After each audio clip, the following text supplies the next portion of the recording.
Big breaking news. ರಾಜ್ಯದಲ್ಲಿ ಕಮಲದ operation ಭೀತಿ ಮುಂದುವರಿತಾ ಇದೆ.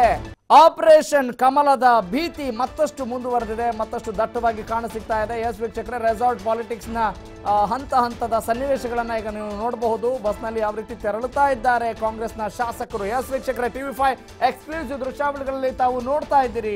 ರೆಸಾರ್ಟ್ ಪಾಲಿಟಿಕ್ಸ್ ಅಂತ ಹೇಳಿದ ತಕ್ಷಣ ಇದೇನು ನಿನ್ನೆ ಮೊನ್ನೆದಲ್ಲ.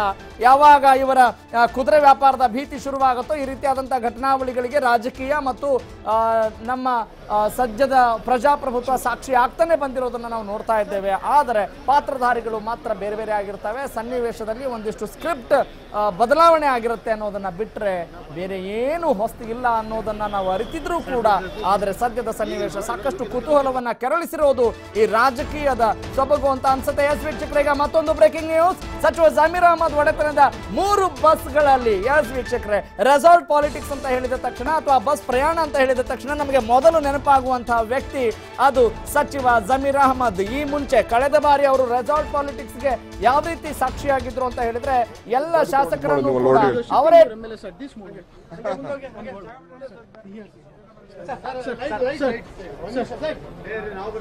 Sir, you are shifting your MLAs at this moment. No, the Congress Legislative Party, all the MLAs wanted to show their unity. They wanted to send a message. That is how the CLP has decided. Are you scared, sir? I mean, Congress is scared of...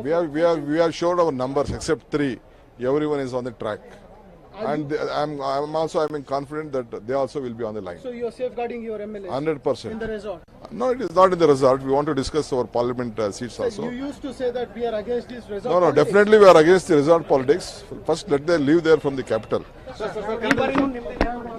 ಈಗ ಶಾಸಕಾಂಗ ಪಕ್ಷದ ಸಭೆಯಲ್ಲಿ ಎಲ್ಲವೂ ನಿರ್ಧಾರದಂತೆ ಈಗ ಎಲ್ಲರೂ ಕೂಡ ಒಟ್ಟಾಗಿ ಅವರ ಬಲವನ್ನ, ಒಡೆತನವನ್ನ, ಒಗ್ಗಟ್ಟನ್ನ ಪ್ರದರ್ಶಿಸುವ ಒಂದು ಸೂಚನೆ ಕೂಡ ಇದರಿಂದ ಸಿಗ್ತಾ ಇದೆ ಅನ್ನೋದನ್ನ ಕೂಡ ನಾವು ಗಮನಿಸಬಹುದಾಗಿದೆ. ಮತ್ತು ನಮಗೆ ಯಾವುದೇ ಹೆದರಿಕೆ ಇಲ್ಲ ಅನ್ನೋದನ್ನ ತೋರಿಸ್ತಾ ಇದ್ದಾರೆ. ಎಕ್ಸೆಪ್ಟ್ 3 ನಾವೆಲ್ಲರೂ ಕೂಡ ಒಟ್ಟಾಗಿ ಇದ್ದೇವೆ. ಇನ್ನೇನು ಕೆಲ ಹೊತ್ತಿನ ನಂತರ ಅಥವಾ ಕೆಲ ದಿನಗಳ ನಂತರ ಅವರು ಕೂಡ ನಮ್ಮ ಜೊತೆ ಜಾಯ್ನ್ ಆಗ್ತಾರೆ ಅನ್ನುವ ವಿಶ್ವಾಸದ ರೀತಿಯಲ್ಲಿ ಮಾತನಾಡಿದ್ದಾರೆ DK ಶಿವಕುಮಾರ್ ಮತ್ತು DK ಸುರೇಶ್ ಅವರಿಗೆ ಈ ರೆಸಾರ್ಟ್ ಪಾಲಿಟಿಕ್ಸ್ ನ ಹೊಣೆಗಾರಿಕೆಯನ್ನು ಹೊರಿಸಲಾಗಿದೆಯಾ?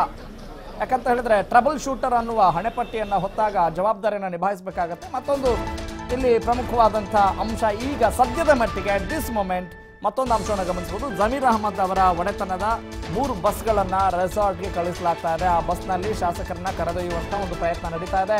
ವಿಧಾನಸೌಧದಿಂದಲೇ ನೇರವಾಗಿ ಕೈ ಶಾಸಕರಿಗಾಗಿ ನ್ಯಾಷನಲ್ ಟ್ರಾವೆಲ್ಸ್ ಬಸ್ಗಳು ಈಗಾಗಲೇ ಆಗಮಿಸಿದ್ದಾವೆ.